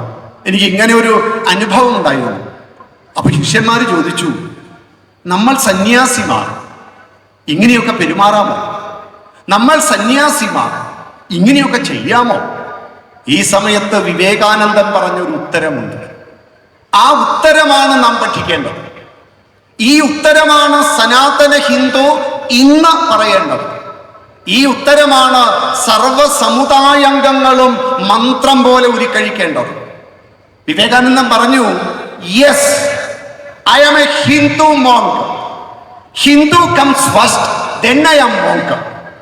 വിവേകാനന്ദൻ പറഞ്ഞു, അതെ, ഞാനൊരു ഹിന്ദു സന്യാസിയാണ്, I am a Hindu monk. Hindu comes first, ആദ്യം ഞാനൊരു ഹിന്ദുവാണ്, then I am monk, പിന്നെ ഞാനൊരു സന്യാസിയാണ്. ഈ വീക്ഷണം ഇന്നത്തെ ഹിന്ദു സമാജം ഉറക്കെ പറയേണ്ടതല്ലേ? ഹിന്ദു സമാജത്തിലെ പ്രബല സമുദായാംഗങ്ങളും സമുദായ നേതാക്കന്മാരും ഒരുപോലെ പറയേണ്ട ഒരു വാക്കുണ്ട്. നായർ സമൂഹത്തിൽപ്പെട്ട സമുദായാംഗങ്ങളും ഈഴവ സമുദായത്തിൻ്റെയും വിശ്വകർമ്മജരും പറയനും പുലയനും തുടങ്ങി ഏത് വിഭാഗത്തിലുമാകട്ടെ നമ്മൾ ഒരുമിച്ച് പറയണം, yes, I am a Hindu Nair. Hindu comes first, then I am Nair. Hindu comes first, then I am Ezhava. I am a Hindu Ezhava. ഏത് രാഷ്ട്രീയത്തിലും പ്രവർത്തിക്കൂ, ഏത് രാഷ്ട്രീയത്തിലും പ്രവർത്തിക്കൂ. പക്ഷെ രാഷ്ട്രീയക്കാരനായ ഹിന്ദു തല ഉയർത്തി പറയണം, yes, I am a Hindu Congress. Hindu comes first, then I am Congress. Yes, I am a Hindu communist. Hindu comes first, then I am communist. then I am Janata Dal. then I am BJP. Hindu comes first. ഇതാണ് ഇന്നത്തെ ഹിന്ദു സമൂഹത്തിന് വിജയിക്കാനുള്ള മൃതസഞ്ജീവനി മന്ത്രം. ഈ മന്ത്രം ഉരുക്കഴിച്ചാൽ സനാതന ഹിന്ദുവാണ്, ഹിന്ദുത്വമാണ്, ഹൈന്ദവീയതയാണ്, ഹിന്ദു ജീവിത പദ്ധതിയാണ് എൻ്റെ ജീവിതാദർശം എന്ന് പറയാൻ പറ്റുന്ന ഒരു ഹിന്ദു ഉണ്ടാകുക. അത്തരം ഹിന്ദുക്കളുടെ പ്രബല സമൂഹത്തിന് ഇന്ന് ലോകത്തിൽ ഹിന്ദു ഒരു വെല്ലുവിളിയും നേരിടില്ല. അതുകൊണ്ട് ഏത് രാഷ്ട്രീയത്തിലും പ്രവർത്തിക്കൂ, ഏത് സമുദായത്തിലും പ്രവർത്തിക്കൂ. പക്ഷേ ആ മൃതസഞ്ജീവനി മന്ത്രം, വിവേകാനന്ദൻ പഠിപ്പിച്ച മന്ത്രം നാം മറക്കരുത്. Yes, I am a Hindu monk. Hindu comes first, then I am monk. ഇത് പറയാൻ ഒരു മടിയും കാണിക്കാത്ത വ്യക്തിത്വമായിരുന്നു സാക്ഷാൽ മന്നത്ത് പത്മനാഭൻ. ഇത് പറയാൻ ഒരു മടിയുമില്ല. ഹിന്ദു സമൂഹത്തിലെ സഹോദര സമുദായങ്ങളെയും ചേർത്ത് പിടിക്കുമായിരുന്നു മന്നം. അതുകൊണ്ടാണ് എവിടെയാണ് തൻ്റെ സഹോദര സമുദായങ്ങൾക്ക് സഹായം വേണ്ടത് അവിടെ മന്നം ഓടിയെത്തും. നമ്പൂതിരി സമൂഹത്തെ ഉദാഹരണമാക്കിയെടുക്കും. നമ്പൂതിരി സമൂഹത്തെ പരിഷ്കരിക്കാൻ, അന്ധവിശ്വാസങ്ങളും അനാചാരങ്ങളുടെയും വേരറുക്കുവാൻ വേണ്ടി VT ഭട്ടതിരിപ്പാട് അതിനുവേണ്ടി ഇറങ്ങിപ്പുറപ്പെട്ടപ്പോൾ അന്നത്തെ കാലത്ത് VTയോടൊപ്പം മന്നം ചേർന്ന് നിന്ന് പ്രവർത്തിച്ച ഒരു കാലമുണ്ടായിരുന്നു.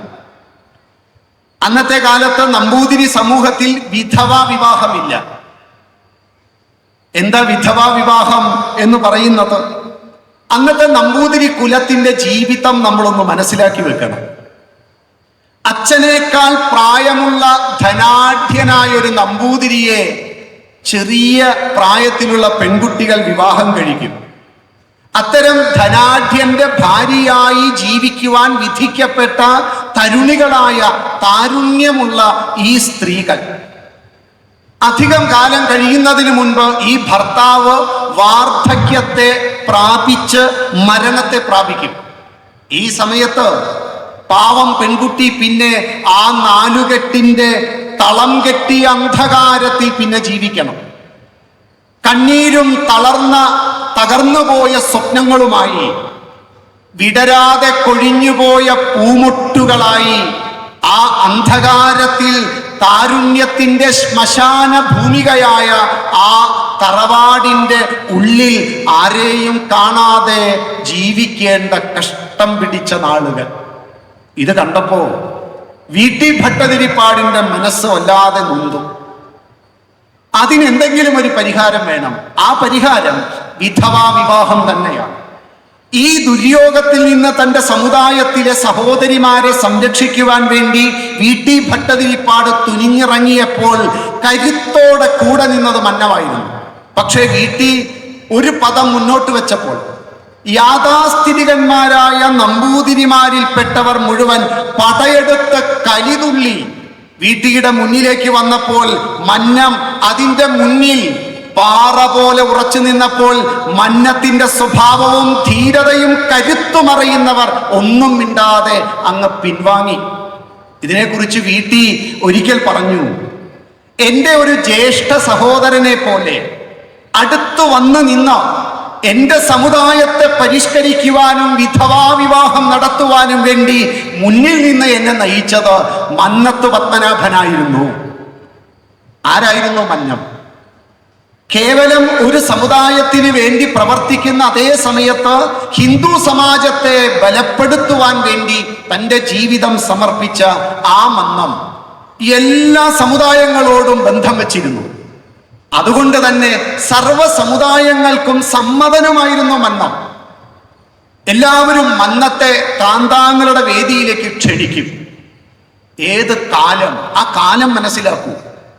ആ കാലത്ത് മന്നം തങ്ങളുടെ വേദിയിൽ വന്ന് സംസാരിക്കുന്നത് അഭിമാനമാണെന്ന് കരുതിയിരുന്ന യോഗക്ഷേമ സഭ, ആ കാലത്ത് മന്നം ഞങ്ങളുടെ സമുദായത്തിന്റെ സ്റ്റേജിൽ നിന്ന് പ്രവർത്തിക്കണമെന്ന് ആഗ്രഹിച്ച വിശ്വകർമ്മ സഭ, ഈഴവ സമൂഹം, ധീവര സഭ, പുലയ മഹാസഭ എല്ലാവരും മന്നത്തെ വിളിച്ചുകൊണ്ടുപോയി സംസാരിപ്പിക്കും. തൊട്ടുകൂടാ തീണ്ടിക്കൂടാ എന്നൊക്കെ നമ്മൾ പറയുന്ന കാലത്ത് മന്നത്തിന് ആരെയും തൊടാനോ ആരുടെ അടുത്ത് പോകാനോ പോയി താമസിക്കുവാനോ വീട്ടിലിരുന്ന് കഞ്ഞി കുടിക്കുവാനോ അവർക്ക് വേണ്ട ആശയങ്ങളെ കുറിച്ച് പറയാനോ മന്നത്തിന് യാതൊരു മടിയും ഉണ്ടായിരുന്നില്ല. അങ്ങനെയാണ് ഒരിക്കൽ മന്നം മാവേലിക്കരയിൽ SNDPയുടെ ഒരു സമ്മേളനം ഉദ്ഘാടനം ചെയ്ത് മുഖ്യ പ്രഭാഷണവും കഴിഞ്ഞ് മന്നം പുറത്തിറങ്ങി കഴിഞ്ഞപ്പോൾ മന്നത്തിനൊരാഗ്രഹം, TK മാധവന്റെ, SNDPയുടെ സമുന്നതനായ നേതാവായ TK മാധവന്റെ അമ്മയെ ആലുംമൂട്ടിൽ വീട്ടിൽ പോയി ഒന്ന് കാണണമെന്ന ആഗ്രഹം. ചെട്ടിക്കുളങ്ങരയോട് ചേർന്നുള്ള അവരുടെ തറവാട്ടിലൊന്ന് പോകണം. മന്നത്ത് പത്മനാഭനവും TK മാധവന്റെ അമ്മയും തമ്മിൽ എന്ത് ബന്ധം എന്ന് മറ്റുള്ളവർക്ക് തോന്നി നെറ്റി ചുളിഞ്ഞപ്പോൾ മന്നം പറഞ്ഞു, എനിക്ക് ആ അമ്മയെ ഒന്ന് കാണണം. അങ്ങനെ മന്നം എല്ലാവരെയും കൂട്ടി TK മാധവന്റെ വീട്ടിൽ ചെന്നു. മന്നത്തിനെ കണ്ട് കണ്ണീരൊലിപ്പിച്ചുകൊണ്ട് ആ സ്നേഹനിധിയായ അമ്മ ഓടി വന്ന് വാത്സല്യത്താൽ മന്നത്തെ തൻ്റെ നെഞ്ചോട് ചേർത്ത് പിടിക്കും.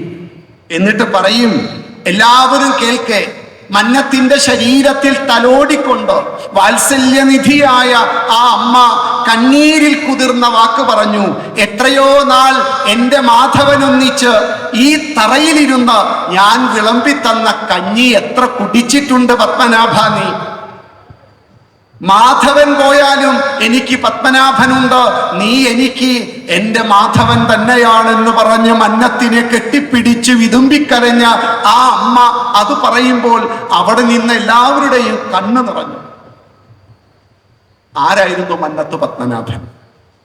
ഇരു സമുദായങ്ങളിൽ ജനിച്ച് ഇരു സമുദായങ്ങളുടെ ഉന്നതമായ ചുമതലയിലിരുന്ന് പ്രവർത്തിച്ച് ഹൈന്ദവ സമൂഹത്തിന്റെ ധീരന്മാരായ നേതാക്കളായ ടി കെ മാധവനും മന്നത്ത് പത്മനാഭനും തമ്മിലുള്ള ബന്ധം എന്തായിരുന്നു? എങ്ങനെയാണ് ഇവർക്ക് സഹോദരന്മാരെ പോലെ ജീവിക്കാൻ പറ്റിയത്? അന്നത്തെ കാലത്ത് ആ വീട്ടിൽ പോയി കിടന്നുറങ്ങാനും ആ അമ്മ വിളമ്പിക്കൊടുത്ത കഞ്ഞി കുടിക്കുവാനുമുള്ള മാനസികാവസ്ഥ എങ്ങനെ ഉണ്ടായി? ഇന്നത്തെ സമുദായ പ്രവർത്തനം ചെയ്യുന്ന ഓരോ സനാതന ഹിന്ദുവും നമ്മുടെ മനസ്സിൽ അടിഞ്ഞുകൂടിയിരിക്കുന്ന ജാതി പിശാചിനെ എടുത്ത് ആ അഗ്നിയിലേക്കൊന്ന് വലിച്ചെറിയാമോ? ഈ ലോകത്തിൽ വ്യത്യസ്തരാണ്, ജാതി ഉണ്ട്. ജാതിയെ ഇല്ലാതാക്കാൻ നമുക്ക് സാധ്യമല്ല. ഈ പ്രപഞ്ചം തന്നെ 5 ജാതി കൊണ്ടുണ്ടായതാണ്. ആകാശം, വായു, ഭൂമി, ജലം, അഗ്നി, 5 ജാതി ഒരുമിച്ച് ചേർന്നപ്പോൾ പ്രപഞ്ചം. പ്രകർഷേണ പഞ്ചത്വം യസ്മിൻ വിദ്യതേ ഇതി പ്രപഞ്ചം. ഒരു ചായ ഉണ്ടാക്കണമെങ്കിൽ കുറെ ജാതി വേണ്ടേ? വെള്ളം എന്ന ജാതി വേണം, തേയില എന്ന ജാതി വേണം, പാല് എന്ന ജാതി വേണം. ജാതി എങ്ങനെയാണ് ഇല്ലാതാക്കാൻ സാധിക്കുക? നിങ്ങൾക്ക് ഏറ്റവും ഇഷ്ടപ്പെട്ട ഒരു വാഴപ്പഴം പറയൂ. വാഴയിൽ എത്ര ജാതിയാ? ചിലർക്ക് നേന്ത്രപ്പഴമേ ഇഷ്ടം, ചിലർക്ക് പാളംകുടം വേണം, ചിലർക്ക് കദളിയാണ് ഇഷ്ടം, ചിലർക്ക് മറ്റൊരു പഴം. എങ്ങനെയാണ് ജാതിയെ ഇല്ലാതാക്കാൻ സാധിക്കുക? വാഴയിൽ തന്നെ എത്ര ജാതികളാണ്. നിങ്ങൾക്ക് ഇഷ്ടപ്പെട്ട ഒരു പപ്പായ, കറുമൂസ്, ഓമക്ക എന്നൊക്കെ നമ്മൾ പറയുന്ന ഒന്ന് എടുക്കൂ. നിങ്ങൾക്ക് ഇഷ്ടപ്പെട്ട ഒരു തേങ്ങ എടുക്കൂ. എത്ര തരമാണ് തെങ്ങിൽ ജാതിയുള്ളത്? ഇഷ്ടപ്പെട്ട ഒരു മാങ്ങ എടുക്കൂ, എത്ര ജാതിയാണ്? ഇഷ്ടപ്പെട്ട ഒരു പ്ലാവ് എടുക്കൂ, ചക്കയെടുക്കൂ, എത്ര ജാതിയാണ്? ജാതി ഈ പ്രകൃതിയുടെ സൃഷ്ടിയാണ്. ജാതിയെ ഇല്ലാതാക്കുക എന്നതല്ല, ജാതിയുടെ പേരിലുള്ള ഉച്ചനീചത്വങ്ങളും തൊട്ടുകൂടായ്മയും തീണ്ടിക്കൂടായ്മയും ഇല്ലാതാക്കുക എന്നതാണ് ഈ ഹിന്ദു സമാജത്തിന്റെ ഇടയിൽ വ്യത്യസ്ത ജാതികളും വ്യത്യസ്ത ആചാരങ്ങളും വ്യത്യസ്തങ്ങളായ ജീവിത പദ്ധതികളും വ്യത്യസ്തങ്ങളായ ദേവതാസങ്കല്പങ്ങളും ഈ വൈവിധ്യങ്ങളും ഒക്കെ ഉള്ളപ്പോഴും നമ്മൾ തമ്മിൽ ഉച്ചനീചത്വമില്ല, നമ്മൾ തമ്മിൽ ഭേദഭാവങ്ങളില്ല, നമ്മൾ തമ്മിൽ വ്യത്യസ്ത കൽപ്പനകളില്ല. നമ്മൾ ഒന്നാണ്, ഏകരസമാണ്. ഈ സമാജത്തിന്റെ രസം ഒന്നാണ്. കാണുമ്പോൾ വൈവിധ്യമുണ്ട്, വ്യത്യസ്തതയുണ്ട്, പക്ഷേ അതിൻ്റെ ഉള്ളിലുള്ള സത്ത് ഈ സാമാജിക സമരസതയാണ്. നമ്മുടെ തനിമ, സങ്കല്പം, സ്വാദൊന്നാണ്, പക്ഷേ വ്യത്യസ്തമാണ്. ജാതിയുടെ പേരിലുള്ള ഉച്ചനീചത്വ ഭേദഭാവ കൽപ്പനകളാണ് നമ്മൾ പറയുന്ന ജാതിരഹിത സമൂഹം. ഇതറിയാവുന്നത് കൊണ്ടാണ് മന്നത്ത് പത്മനാഭൻ ടി കെ മാധവനും തമ്മിൽ ഒരുമിച്ച് ചേർന്ന സഹോദരന്മാരെ പോലെ പ്രവർത്തിച്ചത്. അതുകൊണ്ടാണ് മന്നം പറഞ്ഞത്, ഞാനും ടി കെ മാധവനും രാമലക്ഷ്മണന്മാരെ പോലെയാണ് പ്രവർത്തിച്ചത്. ഇന്ന് ആവശ്യം അത് തന്നെയല്ലേ? പ്രബല സമുദായത്തിൽപ്പെട്ട ഹിന്ദു സമാജത്തിലെ മുഴുവൻ സമുദായ നേതാക്കന്മാരും ദാശരഥിമാരെ പോലെ പ്രവർത്തിക്കണം. നമ്മളെല്ലാം ഹിന്ദു സമാജമാണ് എന്ന ആ തോന്നൽ നമ്മുടെ ഉള്ളിൻ്റെ ഉള്ളിൽ ഈ ഏകരസം സമാജം ഒന്ന്, നമ്മൾ ഒന്ന്, ഈ ഭാവത്തെ ഉണ്ടാക്കാനാണ് മന്നം തന്റെ ജീവിതം മുഴുവൻ പിന്നീട് മാറ്റിവെച്ചത്. തൊട്ടുകൂട എന്ന് പറയുന്ന സമൂഹത്തെ തന്റെ വീട്ടിലേക്ക്, തൊട്ടുകൂട എന്ന് പറയുന്ന പുലയനെ തന്റെ വീട്ടിലേക്ക് വിളിച്ചു വരുത്തി അമ്മ വിളമ്പിക്കൊടുത്ത കഞ്ഞിയും കുടിപ്പിച്ച്, കുടിച്ച പാത്രം അമ്മയെ കൊണ്ട് കഴുകിപ്പിച്ച്, അല്ല, സ്വമനസാലെ അമ്മ ആ പാത്രം കഴുകിയ ആ പ്രവൃത്തി കണ്ടപ്പോൾ അന്നത്തെ കാലത്ത് സമൂഹമാകെ അത്ഭുതപ്പെട്ടതാണ്. ഈ ഒരു പ്രവൃത്തിയെക്കുറിച്ച് മന്നത്ത് പത്മനാഭൻ പറഞ്ഞാലാണ് നമുക്ക് ഒരു അത്ഭുതം തോന്നാതിരിക്കുക. എന്നാൽ മന്നം ചെയ്ത ഈ അത്ഭുത കൃത്യത്തെക്കുറിച്ച്, പുലയനെ മുറ്റത്ത് പോലും കയറ്റാൻ പറ്റാത്ത, ചിന്തിക്കാൻ പറ്റാത്ത ആ കാലത്ത് അഴകനെ തന്റെ വീട്ടിലിരുത്തി ഭക്ഷണം കൊടുത്ത ഈ പ്രവൃത്തി കണ്ട് അന്നത്തെ കേരളത്തിന്റെ മുഖ്യമന്ത്രിയായിരുന്ന, CPIയുടെ മുഖ്യമന്ത്രിയായിരുന്ന C. അച്യുതമേനോൻ, അദ്ദേഹം ജനയുഗം വാരികയിൽ ഇങ്ങനെ എഴുതി. അച്യുതമേനോൻ പറഞ്ഞു, കേരളം ദർശിച്ചിട്ടുള്ള വിപ്ലവകാരികളിൽ അഗ്രിമനാണ് മന്നത്ത് പത്മനാഭൻ.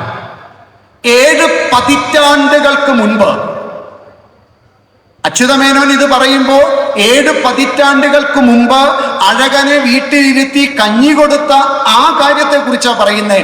7 പതിറ്റാണ്ടുകൾക്ക് മുൻപ് ഒരു ഹരിജനെ തന്റെ വീട്ടിൽ കൊണ്ടുപോയി അരികത്തിരുത്തി ആഹാരം കൊടുക്കുക പോരാ, അയാൾ കഴിച്ച പാത്രം സ്വന്തം മാതാവ് തന്നെ എടുത്ത് വൃത്തിയാക്കുക. അക്കാലത്തെ ഏറ്റവും വിപ്ലവകരമായ ഒരു പ്രവൃത്തിയായി മാത്രമേ അതിനെ കാണാൻ പറ്റൂ. ഇനി അദ്ദേഹം പറഞ്ഞ വാക്ക് ശ്രദ്ധിച്ചു കേൾക്കണം. എന്റെ പാർട്ടിയിൽപ്പെട്ട ആളുകൾ പോലും ചെയ്യാനറയ്ക്കുന്ന കാര്യമാണ് അന്ന് മന്നത്ത് പത്മനാഭൻ ചെയ്തത് എന്ന് പറഞ്ഞാൽ, C. അച്യുതമേനോനെ അത്ഭുതപ്പെടുത്തിയ മന്നത്തിന്റെ ഈ പ്രവൃത്തി ജാതി രഹിതമല്ല, ഉച്ചനീചത്വ ഭാവനകളില്ലാത്ത, നമ്മളെല്ലാം ഒന്നെന്നുള്ള ഒരു മാനസിക ഭാവത്തെ സമൂഹത്തിൽ ഉണ്ടാക്കാൻ ആ സനാതന ഹിന്ദു തന്റെ ജീവിതത്തെ സമർപ്പിക്കുകയാണ്. ഒരു പുലയനെ വീട്ടിലിരുത്തി ഭക്ഷണം കൊടുത്തു എന്നത് മാത്രമല്ല, കല്ലുമാല വലിച്ചെറിഞ്ഞ് മാറുമറയ്ക്കുവാൻ വേണ്ടി അയ്യങ്കാളിയുടെ നേതൃത്വത്തിൽ കൊല്ലം പട്ടണത്തിന്റെ റെയിൽവേ സ്റ്റേഷന്റെ അടുത്ത് ഒരു വലിയ സമ്മേളനം നടന്നപ്പോ മന്നം NSSന്റെ സമ്മേളനത്തിൽ വെച്ച് സർവരോടും പറഞ്ഞു, ആ ഒരു കാര്യത്തിൽ ഈ സമുദായത്തിന്റെ, നായർ സമുദായത്തിന്റെ മുഴുവൻ സഹായവും ആ കാര്യത്തിൽ വേണം. അതുകൊണ്ട് 1915 ഒക്ടോബർ മാസം 15-ാം തീയതി കൊല്ലം റെയിൽവേ സ്റ്റേഷനിൽ നടന്ന മേൽവസ്ത്രം ധരിക്കുക എന്ന ചടങ്ങിലെ മുഖ്യാതിഥി ആരായിരുന്നു? അന്നത്തെ NSSന്റെ പ്രസിഡന്റായിരുന്ന ചങ്ങനാശ്ശേരി പരമേശ്വരൻ പിള്ളയായിരുന്നു. ഈ പരമേശ്വരൻ പിള്ളയാണ് തൻ്റെ തൃക്കരങ്ങൾ കൊണ്ട് മുണ്ടെടുത്ത് ഈ മാറുമറയ്ക്കുവാൻ അന്നത്തെ ഹരിജനങ്ങൾക്ക് അന്നത്തെ ആ പരിപാടിയുടെ ഉദ്ഘാടന കർമ്മം ചെയ്തത്. എന്തായിരുന്നു മന്നത്തിന്റെ മനോഗതി? ആരായിരുന്നു മന്നത്ത് പത്മനാഭൻ? ഈ ഒരു ഭാവം ഉള്ളിലുള്ളത് കൊണ്ടാണ് ക്ഷേത്രപ്രവേശന വിളംബരത്തിന് ശേഷവും കോട്ടയം കുമാരനെല്ലൂർ ക്ഷേത്രത്തിൽ പുലയന്മാരെ കയറ്റാതിരുന്നപ്പോൾ ആരാ തടയുന്നത് എന്നൊന്ന് കാണട്ടെ എന്ന് പറഞ്ഞ് TV തേവന്റെ കയ്യും പിടിച്ച, പുലയന്റെ കയ്യും പിടിച്ച ക്ഷേത്രാങ്കണത്തിലേക്ക് പോകുന്ന മന്നത്തിന്റെ ചിത്രമൊന്നും മനസ്സിൽ വെച്ചൊന്ന് കണ്ടു നോക്കൂ. ഏകരസമുള്ള സമൂഹത്തിൽ എവിടെയാണ് ഭിന്നത? ഭിന്നത നമ്മുടെ മനസ്സിൽ മാത്രമാണ്. മനസ്സിൽ നിന്ന് ഈ ഉച്ച നീചത്വ ഭാവനകൾ മാറി ഏകരസമുള്ള ഹിന്ദു സമൂഹം ഉണ്ടാകണം. ഇതായിരുന്നു മന്നം തന്റെ പ്രവൃത്തി കൊണ്ട് മുഴുവൻ കാണിച്ചു തന്നത്. വൈക്കം സത്യാഗ്രഹം അതിൻ്റെ ഏറ്റവും ജീവിച്ചിരിക്കുന്ന മാതൃകയാണ്. വൈക്കം സത്യാഗ്രഹത്തെ സാധിക്കുമെങ്കിൽ നമ്മുടെ വീടുകളിൽ നമ്മൾ എല്ലാവരും ചേർന്ന് ഒന്ന് വായിക്കണം. അച്ഛൻ വായിക്കുക, ഭാര്യയും മക്കളും കേട്ടിരിക്കുക. എല്ലാ സമുദായങ്ങളുടെയും ഒരുമിച്ച് കൂടലിൽ വൈക്കം സത്യാഗ്രഹ ചരിത്രം പഠിക്കണം. എന്തായിരുന്നു വൈക്കം സത്യാഗ്രഹം? വൈക്കം ക്ഷേത്രത്തിന്റെ മതിൽക്കെട്ടിന്റെ പുറത്തുകൂടി നായയ്ക്ക് പോകാം, ഉറുമ്പിന് പോകാം. പക്ഷേ താഴേക്കിടയിൽ എന്ന് പറയുന്ന ഐത്തജാതി എന്ന് പറഞ്ഞ് മാറ്റി നിർത്തിയ സമൂഹത്തിന് നടക്കാൻ അവകാശമില്ല. ചിന്തിക്കൂ, വൈക്കം ക്ഷേത്രത്തിന്റെ ഉള്ളിൽ കയറണമെന്നല്ല, മതിൽക്കെട്ടിന്റെ പുറത്തുകൂടെ പട്ടിക്കും പൂച്ചയ്ക്കും പന്നിക്കും ഉറുമ്പിനും എട്ടുകാലിക്കും പോകാൻ സ്വാതന്ത്ര്യമുണ്ടായിരുന്ന ആ വഴിയിലൂടെ ഹിന്ദു സഹോദരന്മാർക്ക് നടക്കാൻ പറ്റില്ല എന്ന് കേട്ടപ്പോൾ ഹിന്ദു സമാജത്തിന്റെ ഉള്ളിലുള്ള ആ ശക്തി സടകുടഞ്ഞെഴുന്നേറ്റ് മുഴുവൻ ഹിന്ദു സമൂഹവും ഒന്നായി ചേർന്ന് നടത്തിയ ഐതിഹാസിക സമരമാണ് വൈക്കം സത്യാഗ്രഹം. അവിടെ നായരുണ്ട്, ഈഴവനുണ്ട്, പുലയനുണ്ട്, പറയനുണ്ട്. സർവ ഹിന്ദുവിൻ്റെയും പ്രചണ്ഡമായ സംഘടിത ശക്തി അത് നമ്മൾ ദർശിച്ചിട്ടുള്ള ലോക ചരിത്രത്തിലെ ആദ്യത്തെ സംഗമമായിരുന്നു വൈക്കം സത്യാഗ്രഹം. അതിനുവേണ്ടി മന്നത്ത് പത്മനാഭൻ മുൻകൈയെടുത്ത് നടത്തിയ സവർണ ജാഥ. എന്തിനാ നായന്മാരൊക്കെ ഒരുമിച്ച് ചേർന്ന് സവർണ ജാഥ നടത്തിയത്? തൻ്റെ സഹോദരന്മാരായ സമൂഹത്തിന്റെ താഴേക്കിടയിലെന്ന് മുദ്രകുത്തിയ തൻ്റെ സഹോദരന്മാർക്ക് സഞ്ചാര സ്വാതന്ത്ര്യം വേണം എന്ന ഉദ്ദേശത്തോടു കൂടി വൈക്കത്ത് നിന്ന് കാൽനടയായി തിരുവനന്തപുരം വരെ പോയി മഹാറാണിയുടെ മുന്നിൽ ഈ കാര്യത്തെ അവതരിപ്പിക്കുക. നിങ്ങൾ ഉന്നതരെന്ന് പറയുന്ന ഈ സവർണ വിഭാഗം സമ്മതിക്കുന്നില്ല എന്നല്ലേ നിങ്ങൾക്ക് കിട്ടിയ അറിവ്? അതല്ല സത്യം, ഞങ്ങളിതാ പറയുന്നു എന്ന് പറഞ്ഞ് ത്രിവർണ പതാകയും പിടിച്ച് നഗ്നപാതനായി ഭാരതാംബയുടെ പ്രിയപുത്രൻ മുന്നിൽ നിന്ന് നയിച്ച സവർണ ജാഥയുണ്ട്. ഈ സവർണ ജാഥ ശിവഗിരി വർക്കലയിൽ ചെന്നു. അവിടെ ചെന്ന് നാരായണ ഗുരുദേവനെ കാണാൻ വേണ്ടി ഈ ജാഥാംഗങ്ങൾ ലീഡറായ മന്നത്ത് പത്മനാഭന്റെ നേതൃത്വത്തിൽ അവിടെ ചെന്നു. ഗുരുദേവനുമായി മുഖാമുഖം സംസാരിച്ചു. ഗുരുദേവൻ പറഞ്ഞു, ഈ ജാഥ നടത്തുന്നതിന്റെ ഉദ്ദേശം പൂർത്തീകരിക്കപ്പെട്ടില്ലെങ്കിലും ഇപ്പോൾ നമ്മളൊക്കെ ഒന്നായല്ലോ, നമ്മളൊക്കെ ഒന്നല്ലേ. അതുകൊണ്ട് ഇതിന്റെ ഉദ്ദേശശുദ്ധി ഏതൊരു ലക്ഷ്യത്തിനാണോ ഒരുമിച്ച് കൂടിയത് അത് പൂർത്തീകരിക്കപ്പെട്ടില്ലെങ്കിലും നമ്മളൊക്കെ ഒന്നായല്ലോ എന്ന് സരസമായ ഭാഷയിൽ നാരായണ ഗുരുദേവൻ പറഞ്ഞത് സത്യമാവുകയായിരുന്നു. ആരായിരുന്നു ഇതിൻ്റെയൊക്കെ മുന്നിൽ നിന്നത്? മുന്നിൽ നിന്നത് സാക്ഷാൽ മന്നത്ത് പത്മനാഭൻ എന്ന് പറയുന്ന ആ ഭാരത കേസരിയായിരുന്നു. ഒരു ധീരൻ എങ്ങനെയാകണം എന്ന് നമ്മുടെ മുന്നിൽ കാണിച്ചു തന്ന മഹാനുഭാവൻ. മന്നത്തിന്റെ ദേശഭക്തി അതുകൂടി നാം ഒന്ന് അവസാനമായി മനസ്സിലാക്കണം. മന്നത്ത് പത്മനാഭൻ തിരുവനന്തപുരത്ത് ഒരു ആയുർവേദ ചികിത്സ കഴിഞ്ഞ് പെരുന്നയിൽ വന്നു. അന്ന് വന്നപ്പോൾ മന്നത്തിനൊരു വലിയ സ്വീകരണം കൊടുക്കാൻ തീരുമാനിച്ചു. ആ സ്വീകരണ ചടങ്ങ് പെട്ടെന്ന് അങ്ങ് അവസാനിപ്പിച്ചു. അധ്യക്ഷൻ പറഞ്ഞു, സ്വീകരണ ചടങ്ങൊക്കെ കഴിഞ്ഞു, നമുക്ക് പരിപാടി അവസാനിപ്പിക്കാം. അതുവരെ എല്ലാം കേട്ടിരുന്ന മന്നം പെട്ടെന്ന് എഴുന്നേറ്റിട്ട് പറഞ്ഞു, എന്താ ഇത്ര തിടുക്കം പരിപാടി അവസാനിപ്പിക്കാൻ? നിങ്ങൾ ഈ ഭാരത രാഷ്ട്രത്തിലല്ലേ ജീവിക്കുന്നത്? 1962 കാലം. ചൈന ഭാരതത്തെ ആക്രമിച്ചത് നിങ്ങൾ അറിഞ്ഞില്ലേ? 1962 ചൈന ഭാരതത്തെ ആക്രമിച്ച ആ യുദ്ധം നമുക്കെല്ലാവർക്കും അറിയാം. ഏകപക്ഷീയമായ യുദ്ധം. യുദ്ധത്തിന്റെ സർവ മേഖലയിലും ചൈന പിടിമുറുക്കി. അങ്ങനെ പിടിമുറുക്കിയ ആ യുദ്ധത്തിന്റെ ആ സമയത്താണ് മന്നം പറയുന്നത്, ചൈന ഭാരതത്തെ ആക്രമിച്ചത് നിങ്ങൾ അറിഞ്ഞില്ലേ? ദേശസ്നേഹികളായ രാജാ കേശവദാസിന്റെയും വേലുത്തമ്പിയുടെയും പാലിയത്തച്ഛന്റെയും കണ്ണവത്ത് നമ്പ്യാരുടെയും പിൻതലമുറയിൽപ്പെട്ട നിങ്ങൾക്ക് ഞാനൊന്നും അറിഞ്ഞില്ല ദേവനാരായണ എന്ന നാമവും ജപിച്ച് വീട്ടിൽ പുതച്ചു മൂടിയിരുന്നാൽ മതിയോ?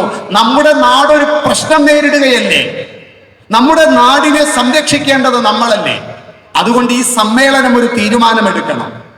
ചുരുങ്ങിയത് 10 ലക്ഷം രൂപ NSS എന്ന് പറയുന്ന സംഘടനയുടെ കയ്യിൽ നിന്ന് ഇന്ത്യയുടെ പ്രതിരോധ വകുപ്പിലേക്ക് ആ പണം കൈമാറണം. പോരാ, പന്തളത്തെ പോളിടെക്നിക്കും പാലക്കാട് കഞ്ചിക്കോട് ഉള്ള പാലക്കാട്ടിലെ എഞ്ചിനീയറിംഗ് കോളേജും യുദ്ധ നിർമ്മാണ സാമഗ്രികൾക്ക് വേണ്ടി ഉപയോഗിക്കാമെന്ന് എഴുതി അയക്കണം. പോരാ, ഇക്കാലം അത്രയും എനിക്ക് ലഭിച്ച സമ്മാനമുണ്ട്. 1867 ഗ്രാം സ്വർണം. എത്ര? 1867 ഗ്രാം സ്വർണം എനിക്ക് സമ്മാനമായി പലയിടങ്ങളിൽ നിന്നും കിട്ടിയിട്ടുണ്ട്. ഇന്നത്തെ കണക്കിൽ പറഞ്ഞാൽ 233 പവൻ സ്വർണം. ഇന്നത്തെ വിലയിൽ അതിനെ ഒന്ന് മാറ്റിയാൽ 1.5 കോടി രൂപ എൻ്റെ കയ്യിൽ സ്വർണമായുണ്ട്.